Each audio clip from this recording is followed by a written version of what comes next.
ఇక ఏపీ వాసులకు good news చెప్పింది కూటమి సర్కార్. హైదరాబాద్, ముంబై, ఢిల్లీ, చెన్నై వంటి మహానగరాలకే పరిమితమైన మెట్రో సేవలను త్వరలోనే ఏపీలోకి కూడా అందుబాటులోకి తీసుకురానుంది. తాజాగా విశాఖ, విజయవాడ నగరాల్లో మెట్రోకు సంబంధించి ప్రభుత్వం ఈ కీలక ప్రకటన వెలువరించింది. ఈ రెండు నగరాల్లో మెట్రో రైలు ప్రాజెక్టుల తొలి దశ డిపిఆర్లకు రాష్ట్ర ప్రభుత్వం ఆమోదం తెలిపింది.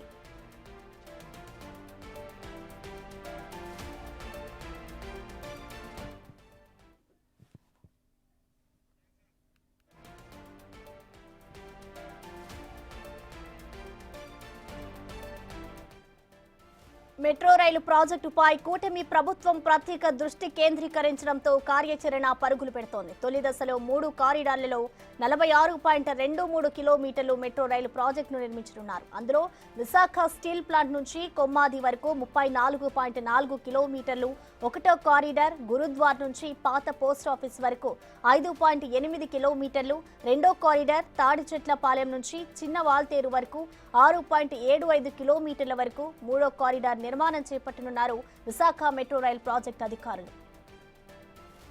2014-19 మధ్య టీడీపీ ప్రభుత్వ హయాంలో విశాఖ మెట్రో రైలు కోసం ప్రతిపాదన చేశారు సీఎం చంద్రబాబు. వైసీపీ అధికారంలోకి వచ్చిన తర్వాత విశాఖ మెట్రో ప్రాజెక్టును పక్కన పెట్టేసింది నాటి ప్రభుత్వం. అయితే మళ్లీ అధికారంలోకి వచ్చిన చంద్రబాబు మళ్లీ మెట్రో ప్రతిపాదనను తెరపైకి తెచ్చారు.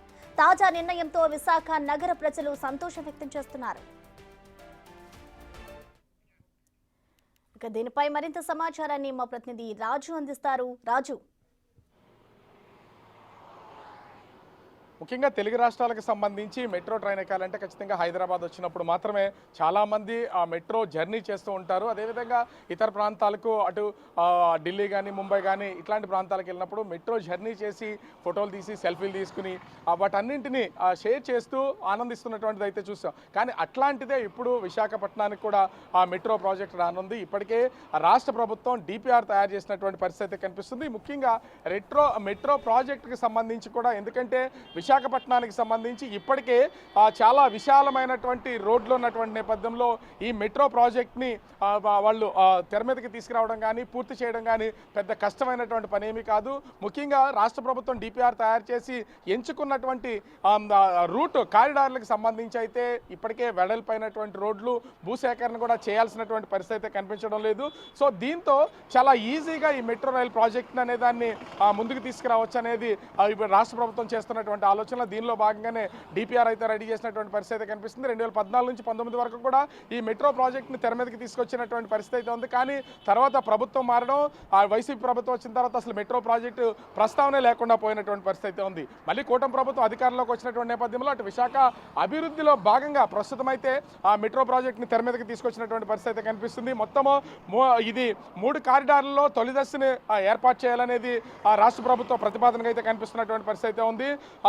అంటే 3 దశల్లో కూడా 46.23 కిలోమీటర్లు ఈ మెట్రో రైల్ ప్రాజెక్ట్ నిర్మించడానికి ప్రభుత్వం అయితే నిర్ణయం తీసుకుంది.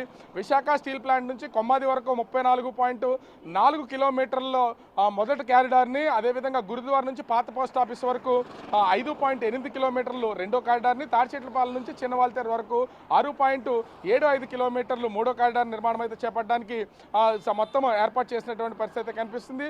రెండో దశలో కొమ్మాది నుంచి భోగాపురం ఎయిర్పోర్ట్ వరకు దాదాపుగా 30.67 కిలోమీటర్ల మెట్రో ప్రాజెక్ట్ని అయితే తీసుకురావడానికి రంగం సిద్ధం చేసినటువంటి పరిస్థితి కనిపిస్తుంది. అంటే ఓవరాల్గా రాష్ట్ర ప్రభుత్వం తీసుకున్నటువంటి ఈ నిర్ణయం కానీ చేసినటువంటి ఈ డిపిఆర్కి సంబంధించి అంటే 2 దశల్లోనూ మొదటి దశకి రెండో దశకి చేస్తే అటు ప్రస్తుతం ఉన్నటువంటి విశాఖ స్టీల్ ప్లాంట్ దగ్గర నుంచి ఎయిర్పోర్టు, అదేవిధంగా ముఖ్యంగా చూస్తే అటు ఈ పోర్టులతో కలిపి మొత్తం విశాఖ సిటీని కవర్ చేసేదాకా ప్లాన్ చేసినటువంటి పరిస్థితి అయితే ఉంది.